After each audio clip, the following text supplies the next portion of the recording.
know you don't like the attention, but you're just going to have to sit there and take it a minute more. The video says so much about Bob in so many great ways. I won't repeat them, but there's an old Jewish proverb that defines my friend Bob Borochoff. As he thinks in his heart, so he is.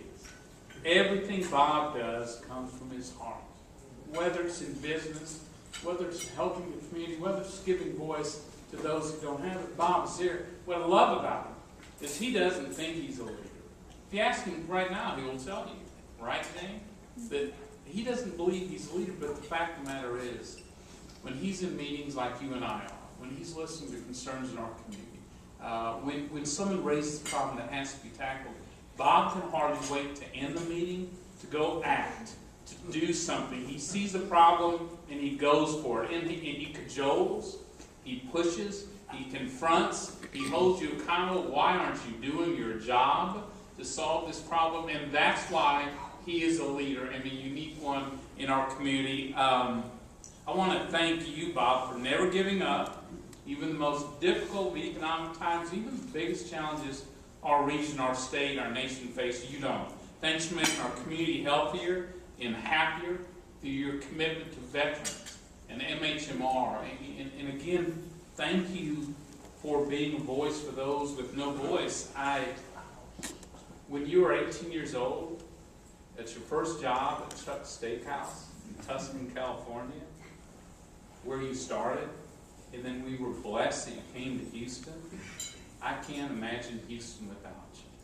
So on behalf of all of us in this room, to your friends, the AJC who are honoring you tonight, to those of us who admire you, thank you so much for your leadership.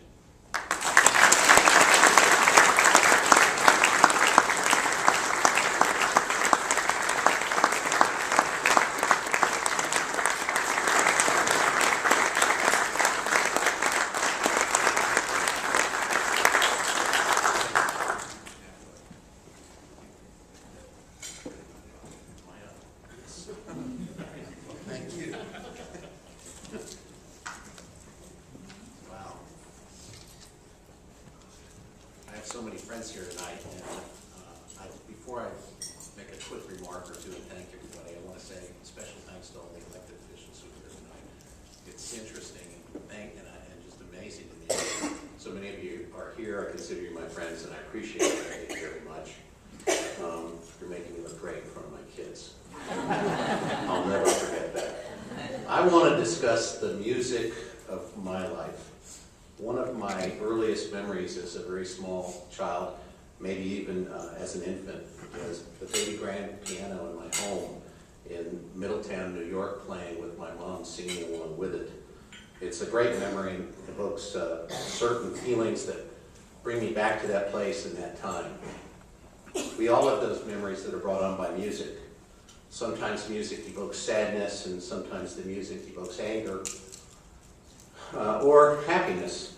I learned very young that the tone of the music was sometimes a key as to how my mother felt, and I knew whether that was going to be a good or a bad day by the music.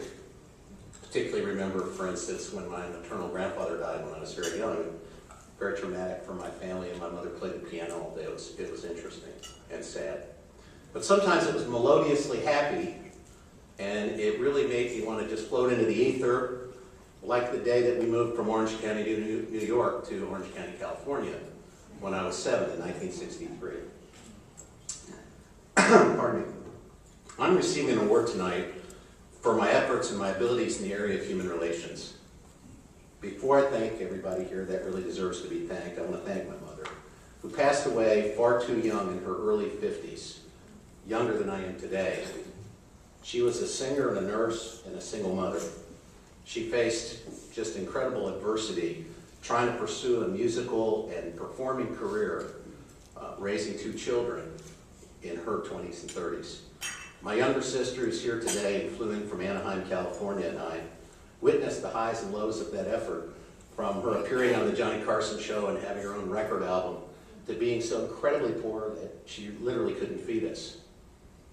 Watching that video of me tonight, I couldn't help but think about the events in my life that brought me to this dinner.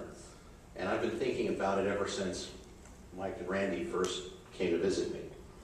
I think it might be because I lived in that special place in Southern California at a certain place in time with an aspiring young musical artist as a single parent that made me really appreciate two things that have really ruled my life ever since that young age. One was I needed to make sure I always had a job and that I could independently make my own money. You learn that when you live with somebody who's in the music business. And secondly, because I think it was Southern California in the 60s, I really had an appreciation for trying to do something for somebody else every single day. My sister will tell you that we got a lot of push on doing that as kids. And thankfully, I believe I've done both of those things, and I'm still aspiring to do more of that. I heard from several people, I didn't get to see that video, and it's true that I had almost no control over it. And I was told the video was difficult to produce because it's hard to tell the story of a serial entrepreneur who's more than a little bit ADHD and wants to keep trying something new every other day.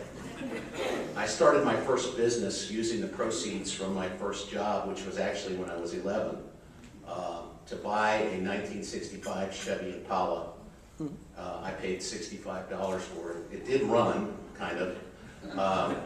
I wanted to make money, and I wanted to help my friends, and I was in middle school, so I charged $1 each way to drive my classmates to school. Frequent travelers got a discount. Eventually I got caught, and that's a whole other story for another night. And you don't need to hear it probably ever. Later in high school, I decided to enter the music production business. I saw what my mother had gone through, and I didn't want to be on the end where you were working for somebody, so I thought booking the bands and being the producer was a better job. There's a whole story involved there I won't subject you to. But all throughout that time, starting at the age of 11, I worked in restaurants, as I do today, and I used those earnings to start other businesses that interested me, usually involved in music throughout my career well into my 40s. In 1985, when I was 29 years old, I started our company on something new, a path that was mentioned there, that I called doing well while doing good. We began making money by sharing the profits and sometimes giving all of the profits to charities. This was the earliest version of Fun Day in the Park, which started some 10 years later, while we were doing what we called educating while celebrating. The music of my life during that time was really all about rock and roll and happy ditties and music from the 60s sitcoms of my childhood. I can still sing most of those, know them by heart, much to my children's embarrassment and dismay. And I won't do that now either. There's been some mention of my involvement in helping others with physical and mental disabilities. Like so many things in our lives, I didn't choose that role, it sort of chose me. My oldest son, Bradley, who's here tonight, and you saw in that video, and I didn't know you were going to be in it. Hi, Bradley.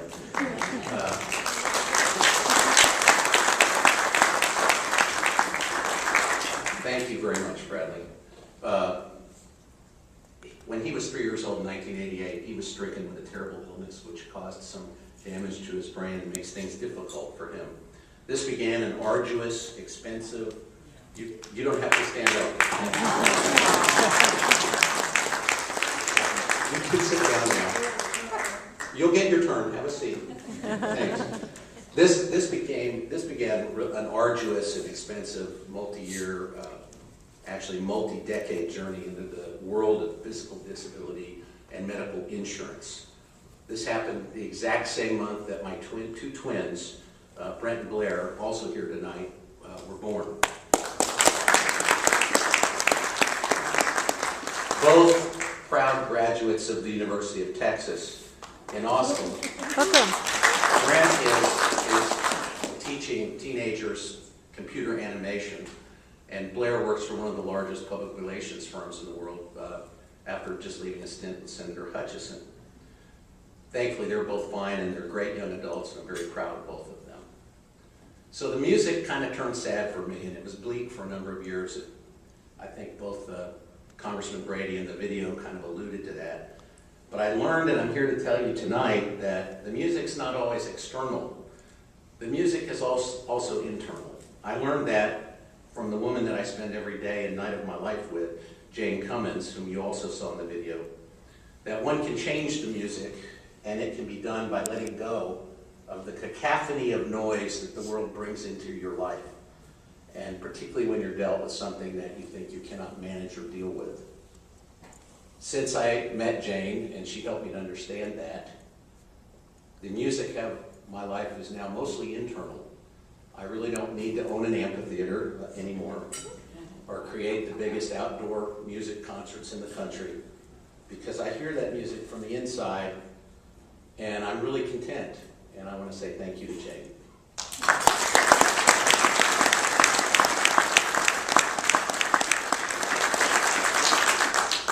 I am an activist. I have worked long and hard to change laws of our land, locally and nationally, for my own industry. It's really rewarding when we win, and I think in the early days, winning was really the reason I did it. I saw an opportunity to do something that could help our industry that I thought wasn't right, but I was doing it for the sport. And just don't like to lose, to be completely honest. But working with the MHMRA of Harris County, for those people like Bradley who cannot work for themselves, has truly turned out to be the most rewarding thing that I've ever done. Today, aside from trying to create and sell the best Mexican food and fajitas and margaritas in the world, each and every day at Cafe Adobe, I'm working on issues that face the intellectually disabled.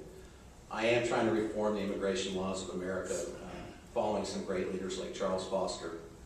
I'm trying to change the Affordable Care Act so that it's actually affordable for employees and small businesses. And I'm trying to help Congressman Brady make sense of the ridiculous tax structure of this country. Separately, I'm trying very hard to help advance his career, because this country needs sensible folks who reach across the aisle in both the House and the Senate, not extremist fools.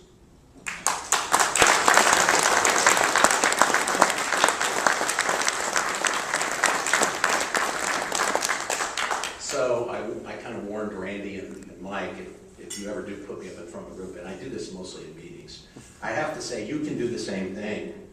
One person really can make a gigantic, huge difference. One time I met with Senator Ted Kennedy way back in the early 90s.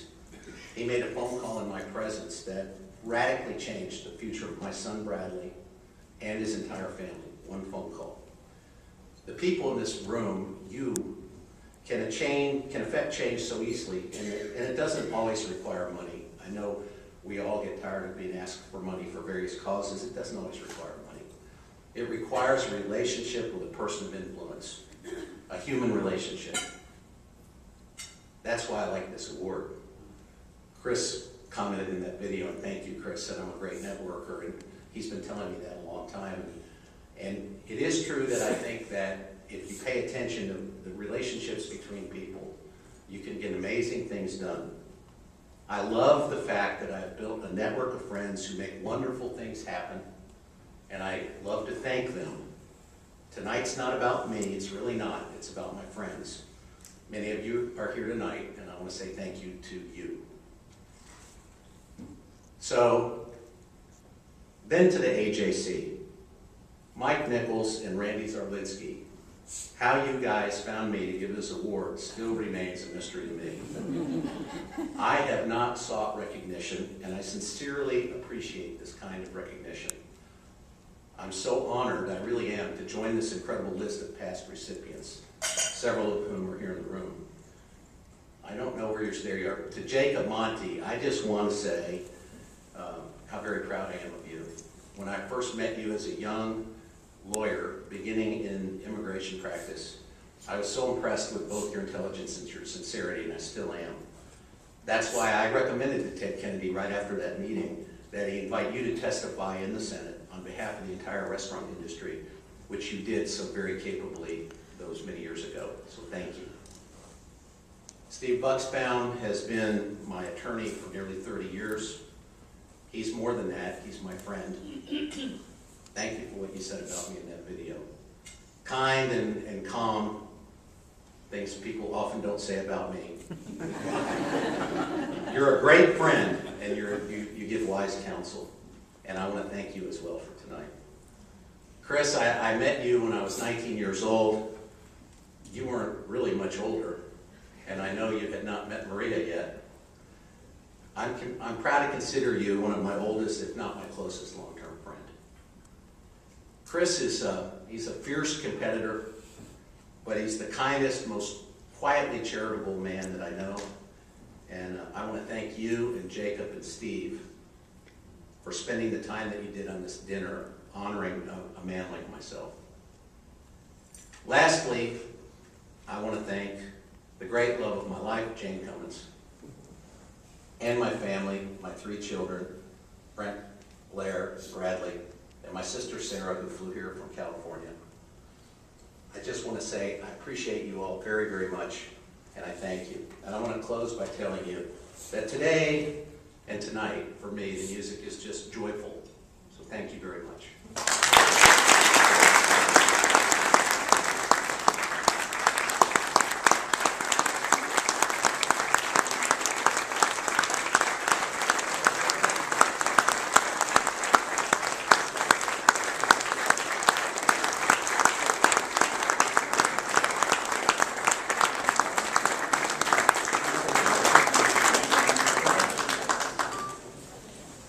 Bob, this night met my